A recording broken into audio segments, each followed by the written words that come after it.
On February 9th, there was a YouGov poll that found that President Trump has a 53% approval rating.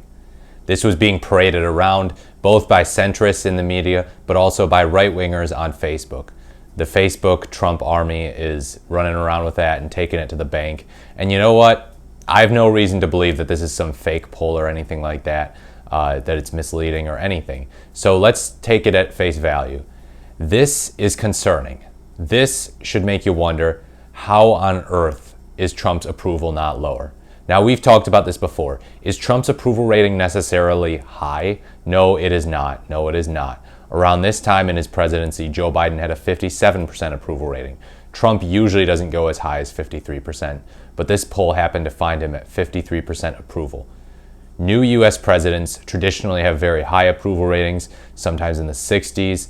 Barack Obama was an example of that, the high 60s, I believe.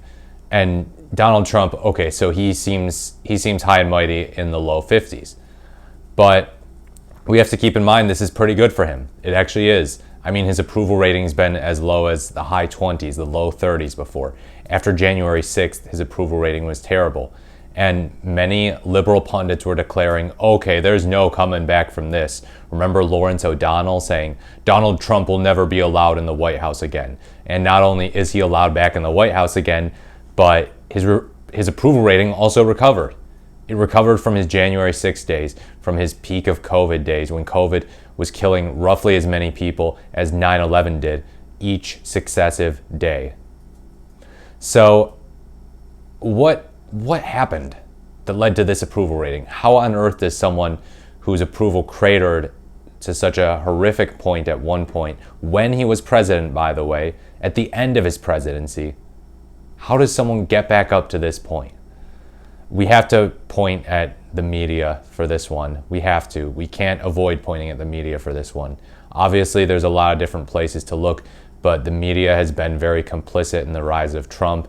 They've gone very soft on him, for better or for worse. They simply have.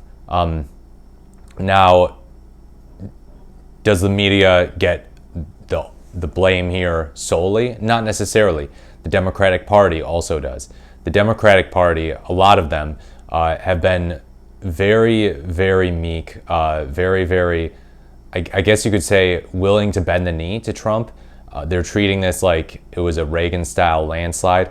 Yes, it's true. Nobody expected Trump to win the popular vote, or at least most people didn't. Most people did not expect him to win every single swing state. Most people thought Kamala Harris would at least pick up one swing state.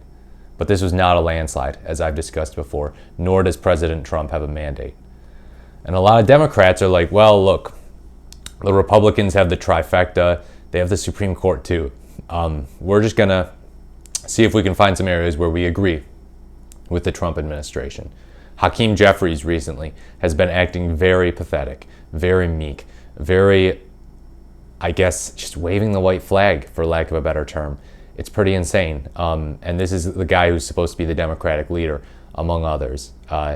Yeah, he's not mounting any serious challenge to Trump or Trumpism. So there's not really a strong opposition party. There's a possibility that the Democrats end up becoming Republican light, Trump light. And in that case, I think we'd see Trump's approval rating really stabilize. Now, we also have to acknowledge, and we can't really fight this, but new presidents do get a chance from the American public when they take office. People who voted for the new president, they might not actively want to be like, oh, never mind, now that I voted for them, I'm renouncing them. I think it was a bad idea to vote for Trump back in November. You know, they're not going to say that in January or February usually. It takes time. Regret, those types of emotions, those bad emotions, they take time, sometimes years to set in, sometimes all the way until the next election cycle. So a lot of people are still giving him a chance. They voted for him, and he's the guy who won the election, so they're just rolling with it. So they'll say they approve of him so far because they don't know that much about what he's done. And again, the problem with that comes back to the media. People don't know what he's done. I talked about this. Elon Musk is not popular. Fewer and fewer Americans want Elon Musk involved in our federal government, and yet Elon Musk insists on getting involved in our federal government. Donald Trump insists on having him involved. Recently he gave this embarrassing session at the White House this big spiel about, you know, Americans wanted government to be cut. This is the will of the people. It's like, nobody elected you, dude. You are not the will of the people. You are an unelected buffoon coming in here trying to friggin' tear things down, trying to friggin' rig the agencies, get the agencies off your back. The agencies that Elon Musk is slashing are the same agencies that are investigating him, by the way. Look it up. The agencies are investigating him, and he's trying to cut them, get them off his back with his work with Doge. So there's conflict of interest galore here. So Americans, I feel like Americans, you know, regular voters, they're able to sense corruption. They're able to smell corruption. They're more and more skeptical of extremely wealthy interests, wealthy people, billionaires.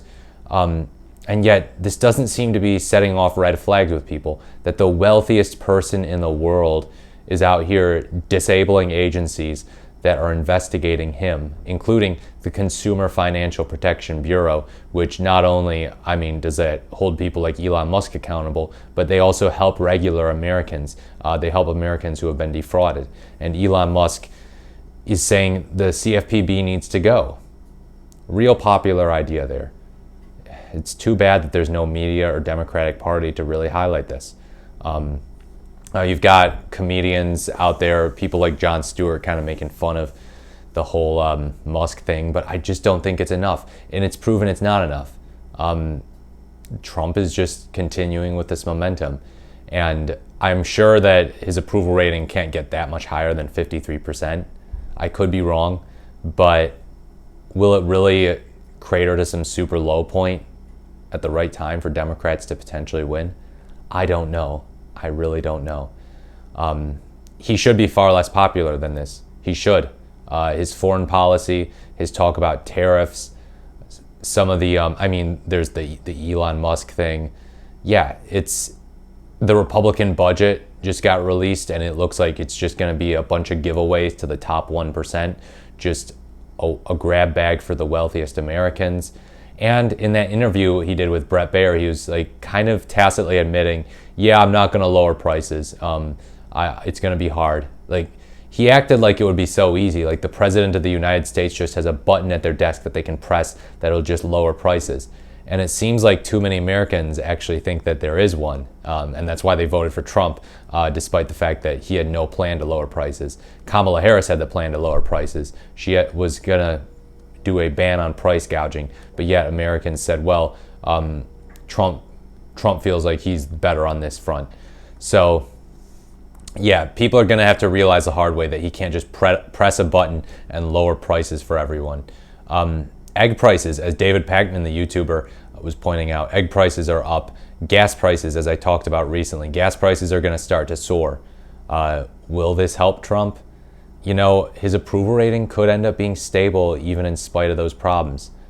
We might need more to go wrong here, at least for him to have a lower approval rating. I'm not saying I want things to go wrong here, but people might be willing to give him too much of a chance in this early honeymoon period for his approval to crater too low, which is sad because he's been president before and it didn't turn out well. But people forgot it. People have short memories. People have a short attention span. They'll put the threats to democracy and the authoritarianism behind and say, well, I want lower prices. And I feel like this guy is going to get me lower prices. So yeah, let me know what you think in the comments below about Trump's approval rating. Why do you think that it's not lower than it is?